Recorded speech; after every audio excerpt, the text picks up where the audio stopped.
What happens when a horror movie inspires a killer?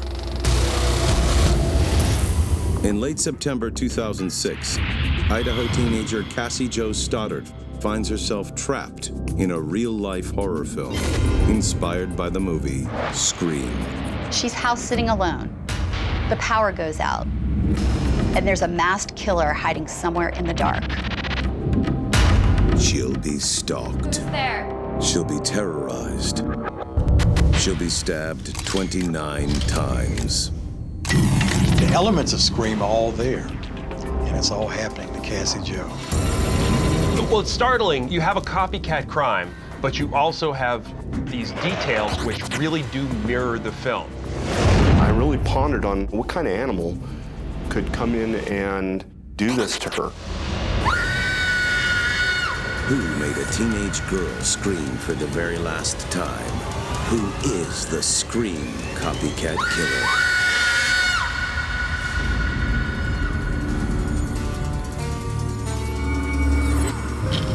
In 1996, teens across the country flocked to theaters to watch one of the decade's most popular horror films, Scream.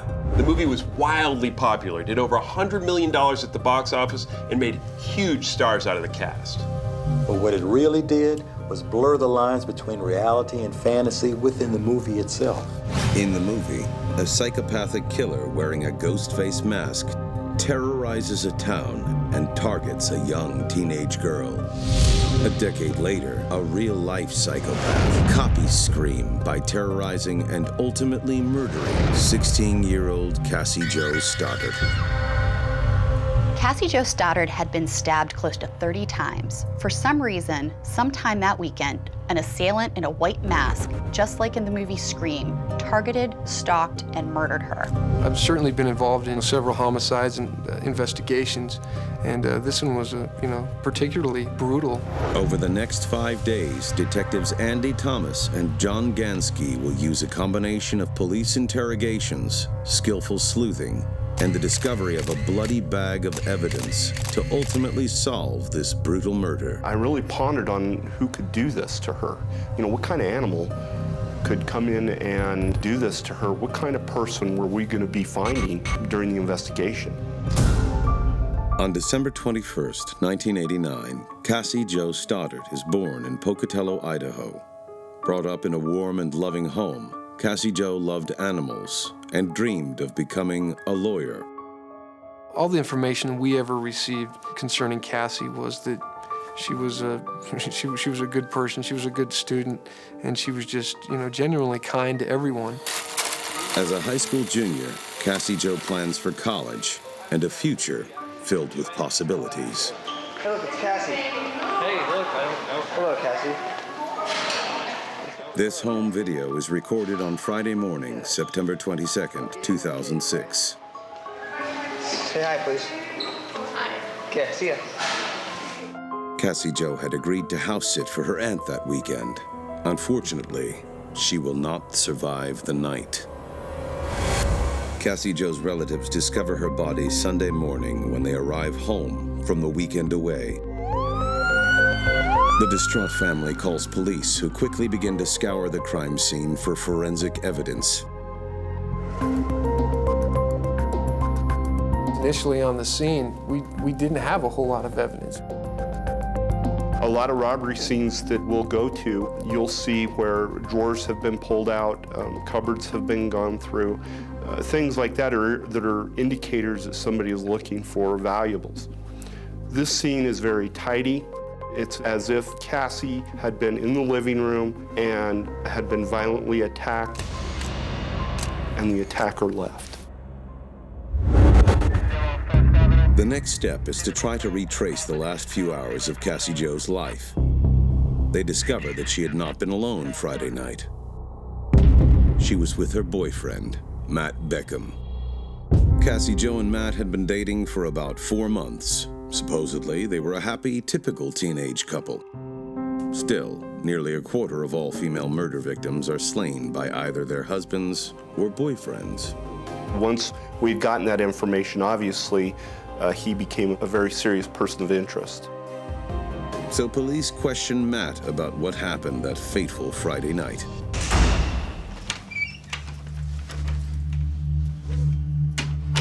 Well, all of this initially is a fact-finding mission.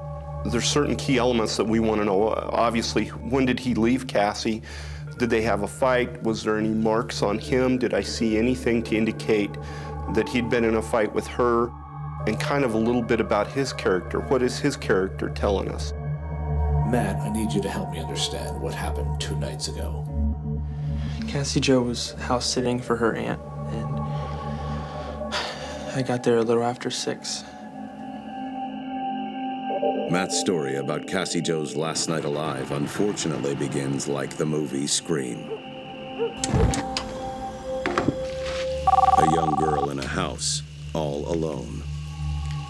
Hello? When are you coming over? I'll be there as soon as I can. What kind of movie? Matt? Hello?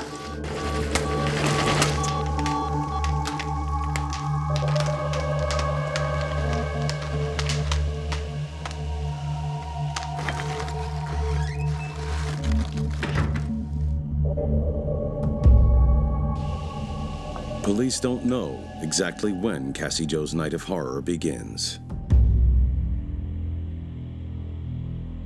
The whole case was just very sad, and you couldn't feel sorry enough for what Cassie must have gone through that particular night, because what she lived out was the death of a horror movie.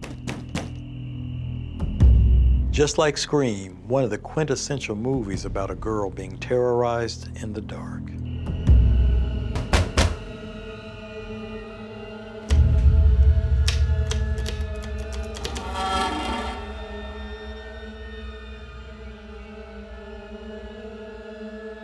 When we can't see, we feel lost.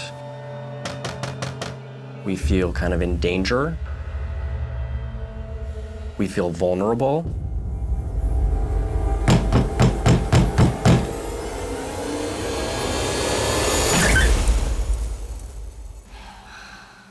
Or we think about childhood when we're in the dark, afraid of the monster underneath our bed that might be coming out of the closet. What are you doing? I couldn't resist. Ow! You scared me. Sorry. Matt tells police he made his way to the house early Friday evening. We were there alone for a while, and so we started watching TV. Matt then reveals that after about an hour, he and Cassie Jo received guests. Brian, Torey, how you doing, man? Hey, man. Torey Adamcik and a Brian Draper, 2 classmates at Pocatello High School, had visited the residence that evening. I said they could come over, you know, since we were there alone, so we all watched a movie.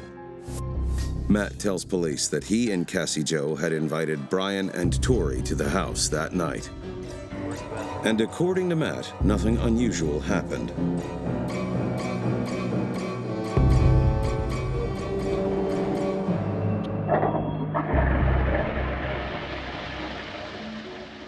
We're gonna go catch a movie. Yeah. In the interrogation, Matt informs police Brian and Torey leave after about an hour. They tell Matt and Cassie Jo they are going to the movie theater to see a show. So, what do you want to do now? It is nearing the time when forensic investigators believe Cassie Jo becomes the victim of the Scream copycat murder. What was that? Power's out. It's probably just a breaker.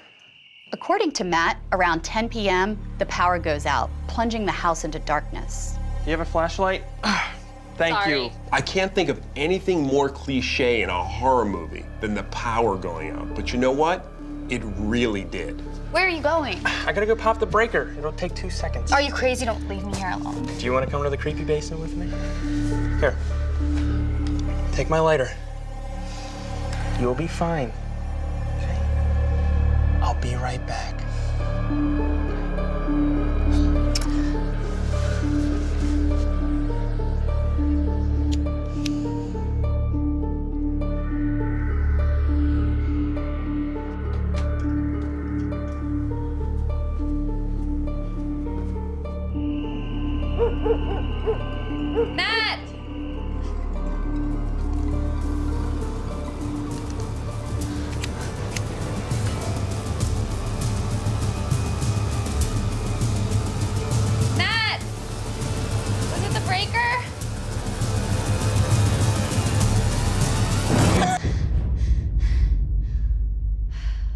worked. So take me back a step or two. So the power went out. What did you do after the power went out? I went to the basement. And Matt tells authorities that after the power outage, he asks his mother if he could stay the night with Cassie Jo to make sure she stays safe. She's freaked out, and I thought it would be cool if I could stay over. According to Matt, his mother denies him permission to stay the night. She insists he goes straight home and remains there for the rest of the night. Matt, you understand my problem here is that you were the last person to see Cassie Jo alive. Yeah. She was stabbed 30 times. This is a critical moment in the investigation. While Matt's mother corroborates that he is home all night after 10:30 p.m., police do not know if he left Cassie Jo alive or dead. You gotta help me understand who did this. You gotta help me figure this out. You cared for this girl, right? Yeah. Obviously, he could be lying to us. Well, certainly the fact that he's leaving the house just before she is killed bothers me. To determine whether Matt is lying or telling the truth about Cassie Jo's murder, police give him a polygraph test. Is your name Matt Beckham? Was Cassie Jo Stoddart your girlfriend? How many friends came over to watch a movie that night? How many times did the power go out? What time did you arrive at the house? Did your mother pick you up? What time did you arrive at your house? Did you speak to Cassie Jo on the phone? Matt, did you kill Cassie Jo Stoddart?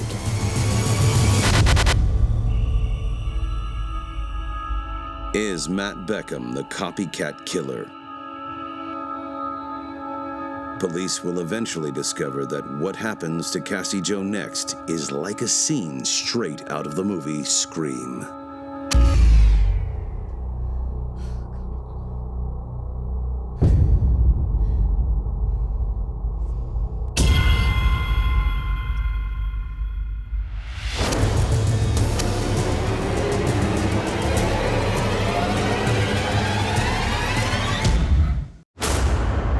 In Wes Craven's Scream, a psychopath wearing a ghost face mask terrorizes a town and targets a teenage girl. On a Friday night in Pocatello, Idaho in 2006, someone is copying the movie. 16-year-old Cassie Jo Stoddart house sits alone and becomes the target of a gruesome copycat killer.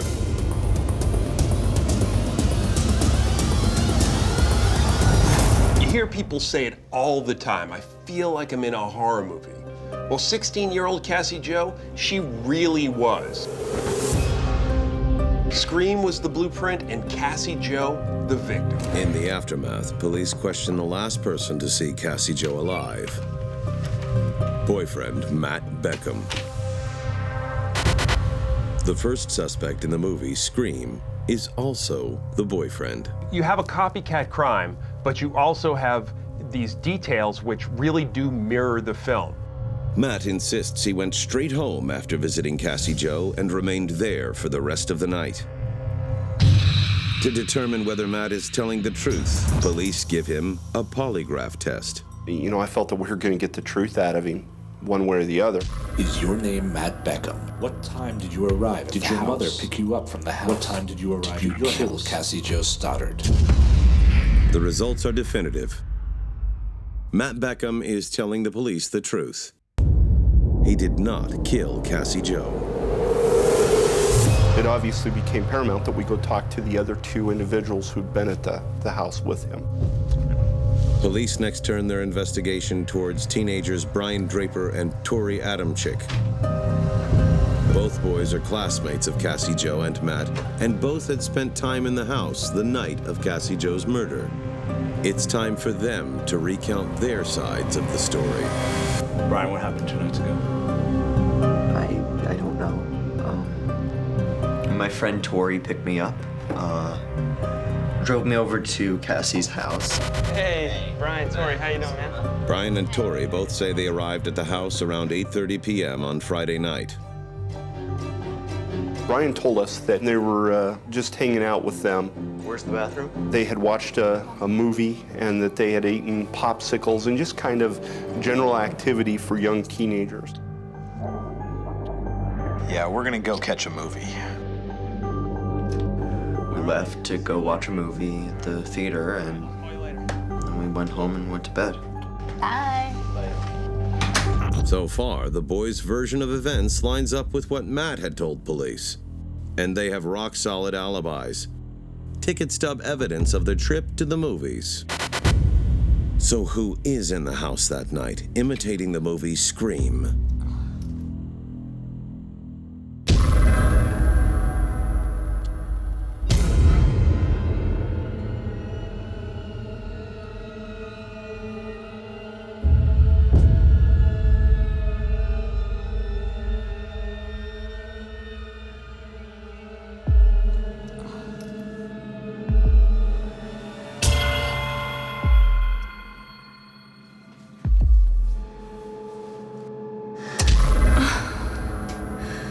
Come on.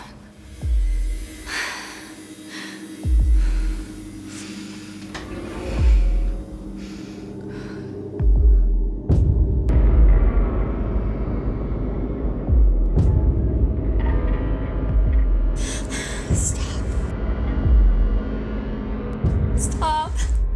Stop. Stop. Stop!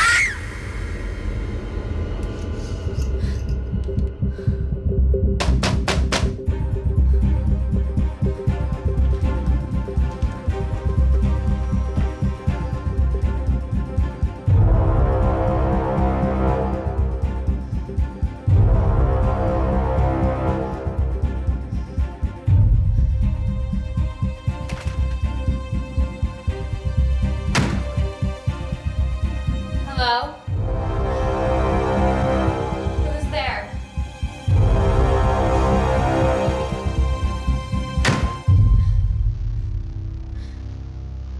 Matt?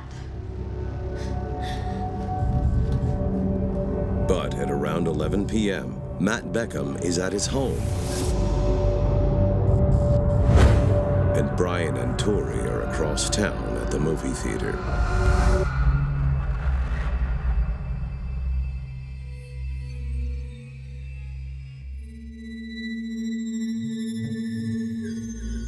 We have no idea what actually happened that night. I can only imagine it was terrifying.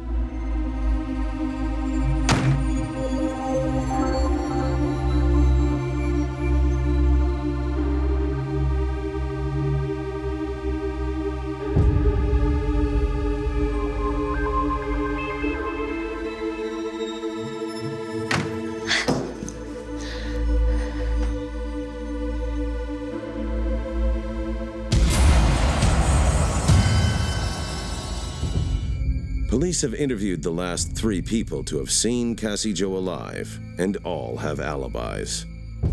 But they're about to get a break in the case. Here they are in the interrogation, and they're just gonna ask one more question, something tough, something unexpected. You know what they ask? How was the movie? I don't know. It's just it's a horror flick, man. What was the movie about?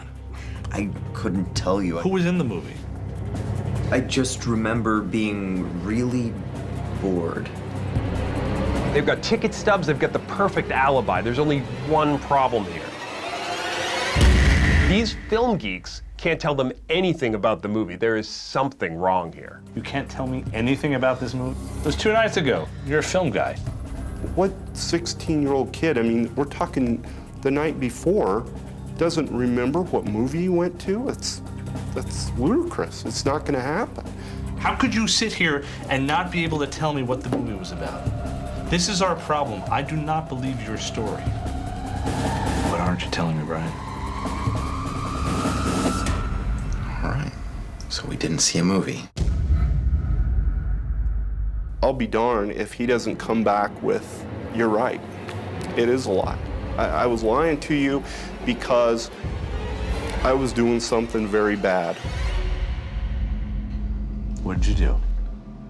Here's where the story takes another turn. The boys separately indict themselves, but on a matter far less serious than what the police are investigating. You know, getting some cars. What do you mean, got into some cars? You know, getting into some cars. You bump up against a car and see if it's open. He explained to us that the reason why He told us they went to a movie because, in fact, they were actually breaking into cars in the area. You were boosting stuff out of the cars. I could just feel the air just leaving me. I thought, there goes our lead. Torey insists that after he and Brian were finished breaking into cars, they were home by 11:30 p.m. and stayed there for the remainder of the night. And yet, it's in that window of time that police believe a Scream copycat killer is stalking Cassie Jo Stoddart through the dark house at Whispering Cliffs. Unfortunately, Cassie Jo Stoddart is about to die.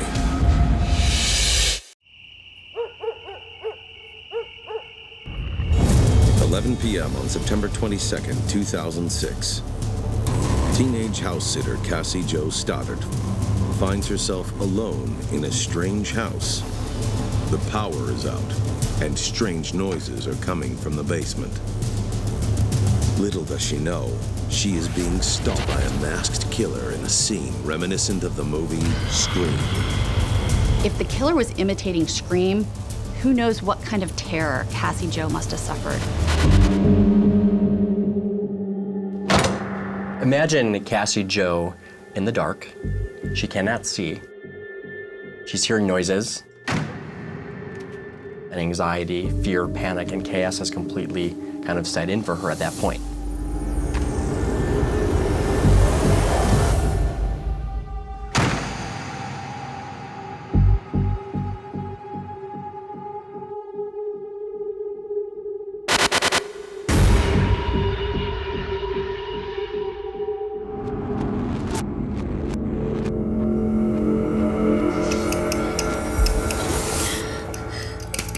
You've got this terrible, terrible thing playing out. It's gruesome, it's terrible. It feels like a horror movie, but this thing is real.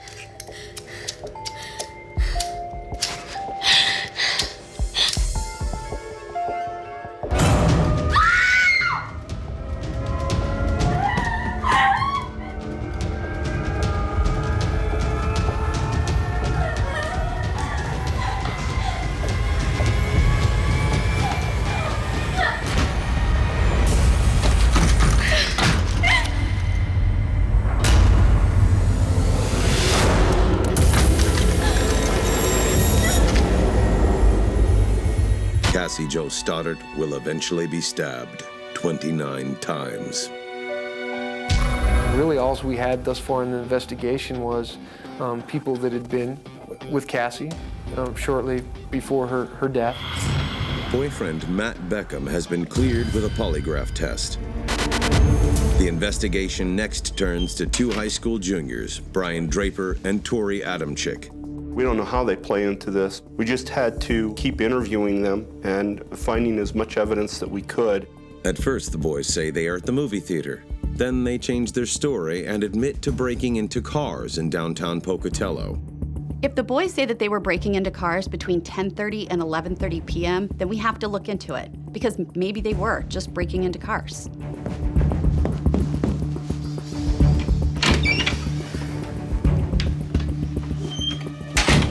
We've got problems here. The police come back to the boys and tell them there have been no reports of any car break-ins during the last 24-hour period. Their stories are not credible. So where were they? Neither Brian Draper nor Torey Adamcik can account for their whereabouts during the time Cassie Jo was being terrorized. They are now officially prime suspects. We did not want to believe that Brian and Torey could do this.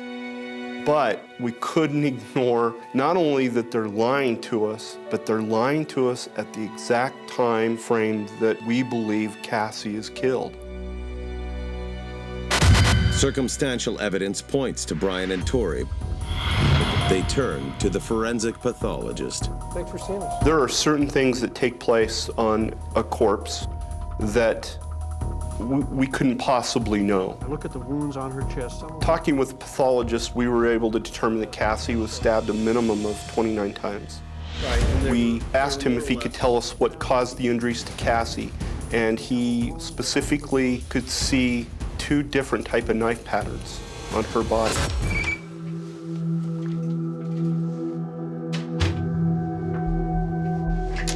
Torey, let's talk about knives.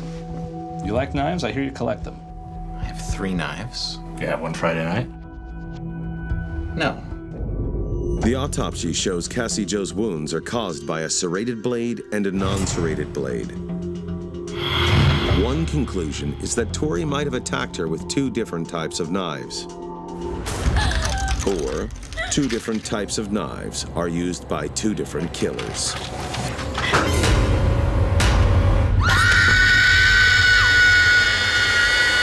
Forensic evidence points to the possibility of 2 killers.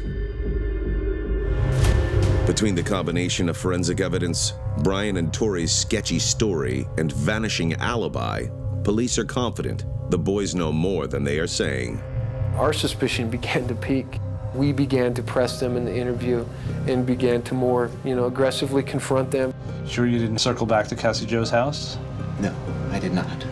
You see why this doesn't make sense to me? Matt is in the clear. He was home. But you and Brian, we don't know where you were. So tell me what happened.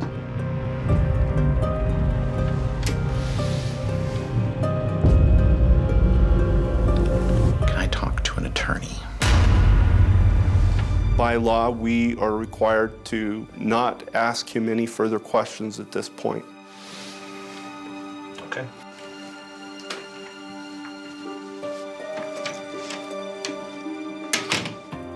But the next day, police arrived at the station to find Brian Draper waiting for them. I was told that Brian had come into the office, that he was crying, and he was with his parents, and they seemed to be very emotional as well. That's a good sign in our world that if somebody is visibly upset, then chances are that they're probably going to tell you the truth.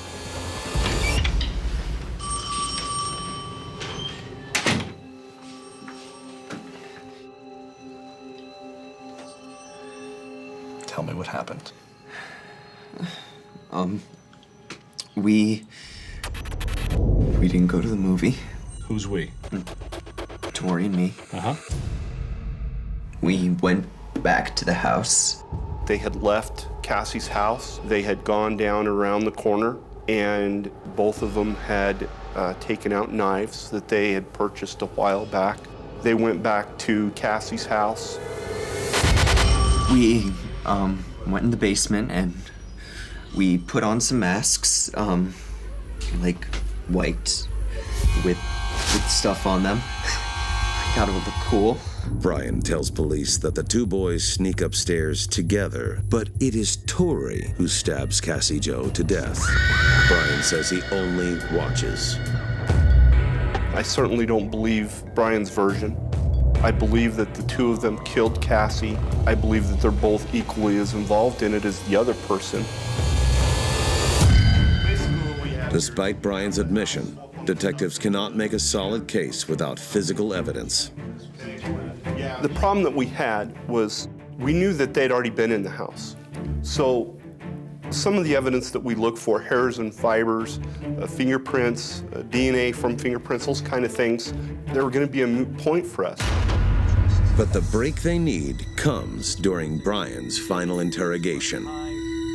We took all the stuff, the knives, the black shirts, the masks, and we put it in a plastic bag and we hid it in the woods. I can take you there.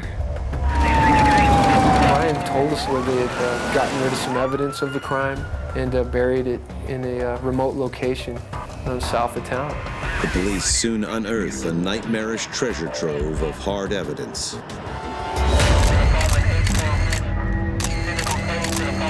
The boys stashed everything there. Masks, knives, one with a serrated blade, one with a straight blade. But they also found one other thing that none of us expected to find, and that was a videotape. When we found that videotape, all of us pretty much got sick, thinking that you don't think these 2 kids actually videotaped the death of Cassie. As police watch the tape, they are horrified to discover that on the days leading up to Cassie Jo's murder, Brian and Torey had filmed themselves reveling in their evil intentions. evil of origin is a follower of Satan. There is no Satan Satan. real? Then shut up. Then how are we supposed to express ourselves? Good and bad. We're bad. We're bad. That sounds so We're evil. That sounds even We're not, okay? They were sick psychopaths that get pleasure of killing other people. That sounds good, baby. We're gonna be just like Scream, except real life terms. That We're gonna be sounds good, murderers. baby. September 2006, Pocatello, Idaho. Looking to recreate the movie Scream, school students Brian Draper and Torey Adamcik target classmate Cassie Stoddart for death. In the aftermath, they're questioned by police and evidence begins to build. But none so damning as a self-shot video. We're sick psychopaths that get pleasure of killing other people. We're gonna be just like Scream, except real life terms. I think the first time I viewed the tape, it was with several other investigators, and I think that you could have heard a pin drop in that room, and I think that everybody was shocked of what we viewed on that tape. Torey, September 22nd, 2006. Opera is supposed to happen tonight, so hopefully everything will go wrong. Everything will go smoothly, and we can get our first kill done. I'm sorry. I'm sorry, Cassie's family, but GID #1. We have to stick with the plan. And she's perfect, so she's gonna die. Well, the tape, was breathtaking. I've been in law enforcement for 22 years now, and I have never in my life seen anything that can even come close to the videotape that we had in this case. And I'll probably never see it again. We found our victim, and sad as it may be, she's our friend. But you know what? We all have to make sacrifices. What these videotapes really show are two individuals who are highly psychopathic. She's gonna be alone in a big, dark house out in the middle of nowhere. How perfect can you get? I mean, like, holy dude. I'm horny just thinking about it. Hell yeah. You can see in the dialogue going back and forth between these two kids that they feed off of each other and they try to up the ante on one another.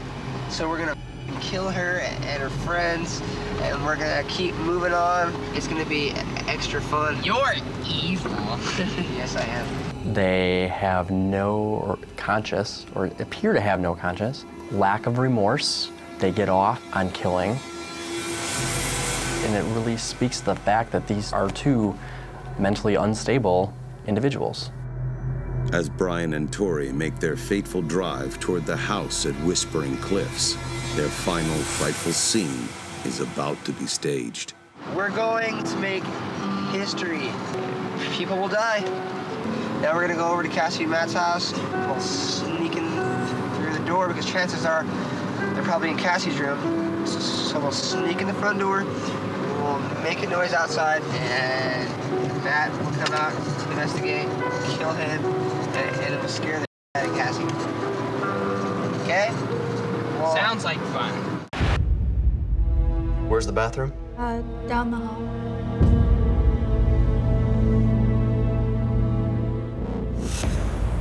Under interrogation, Brian Draper tells authorities that at some point in the night, he unlocks the back door.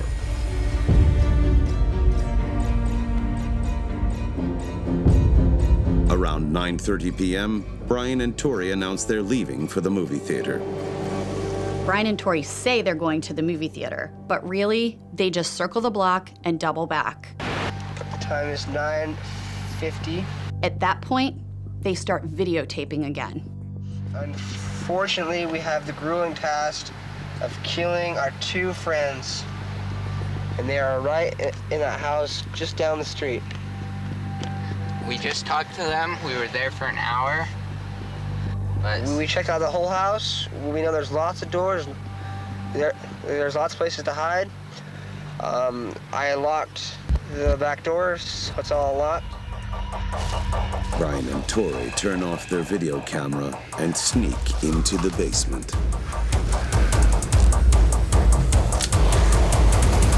They've got any variety of horror movie tricks they want to try. And the first one, well,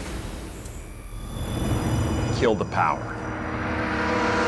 What was that? Power's out. It's probably just a breaker. I'll be right back.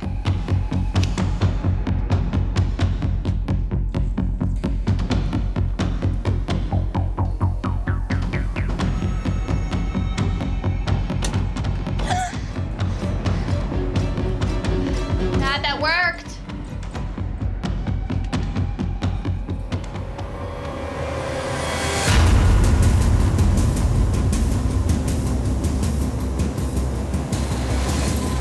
Matt Beckham's curfew that night perhaps saves his life and becomes the moment that truly seals Cassie Jo's fate.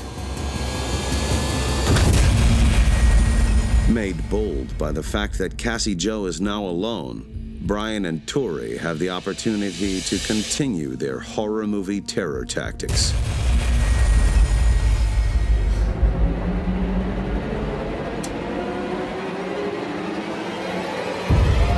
I think what haunts me about the case is just the last few moments or minutes of Cassie's life. Stop! Where my heart hurts for her is how painful it was. You know, and how scared she must have been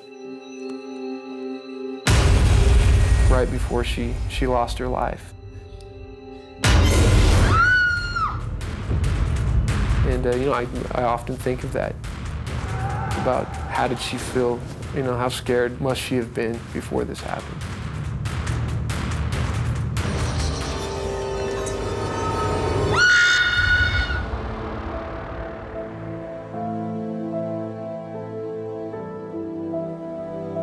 Just killed Cassie.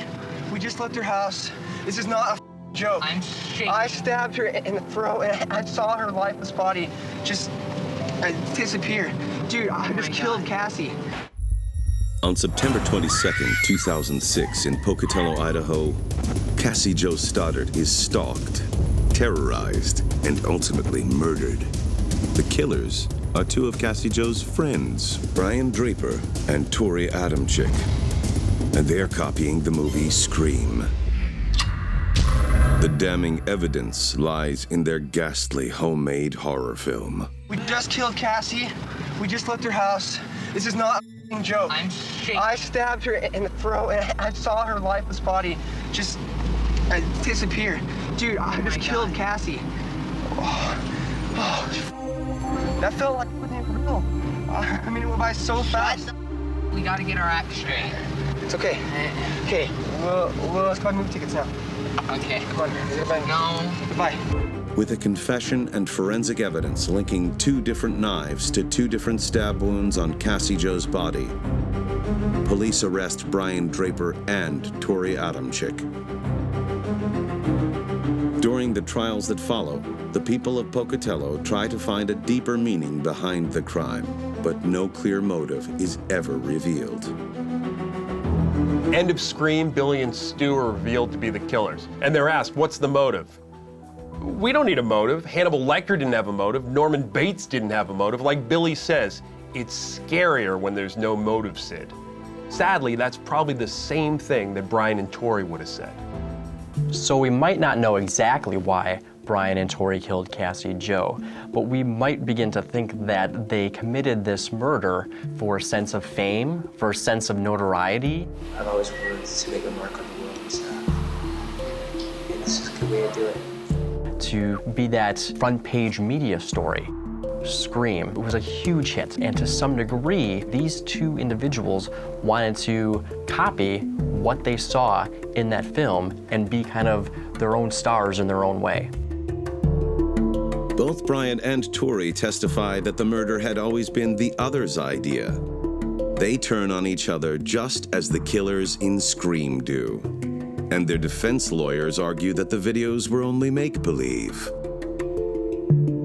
There should be no law against killing people. I know it's a wrong thing, but hell, you restrict somebody from it, they're gonna want it more.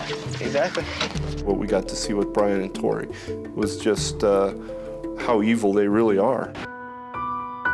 Early on the morning of September 22nd, Brian and Torey's lens finds the star of their horror movie. Cassie. Hey, look. Hello, Cassie. I'm getting you on tape, okay? We analyzed that tape thousands of times. We watched that tape time and time again. Say hi, please. Hi. Okay, see ya. Wait, have you seen Torey? And the look on her face, you know, it's chilling. He's supposed to be here at 7:30, and it's 8:19. He's an hour late. You don't even care, do you? Okay. See ya. It makes you sick to think that they were videotaping her knowing that they were going to brutally kill her that night, and that she was a friend. She'd done nothing wrong to them except befriended them. On August 24th, 2007, both Brian Draper and Torey Adamcik are sentenced to life in prison for first-degree murder and 30 years to life for conspiracy to commit murder. In the years that follow, Pocatello honors the memory of Cassie Jo Stoddart with an annual autumn charity event, with proceeds going to the food bank and animal shelter. The event is called Pumpkins for Cassie. It felt really good to be able to look at the family and have them look at you back, knowing that all of the hard work that was involved in this case paid off. A life cut short by two teenagers obsessed with violence, fame, and movies. Don't blame the movies, Sid. That's what Skeet Ulrich says. Movies don't create psychos. Movies just make psychos more creative. Scream's own director, Wes Craven, once said, "Everybody's making horror films, and to me, not especially well. I don't know if it's due to the corporations taking over the studios or what it is, but it really calls for some young filmmakers to come in and just do something from their hearts."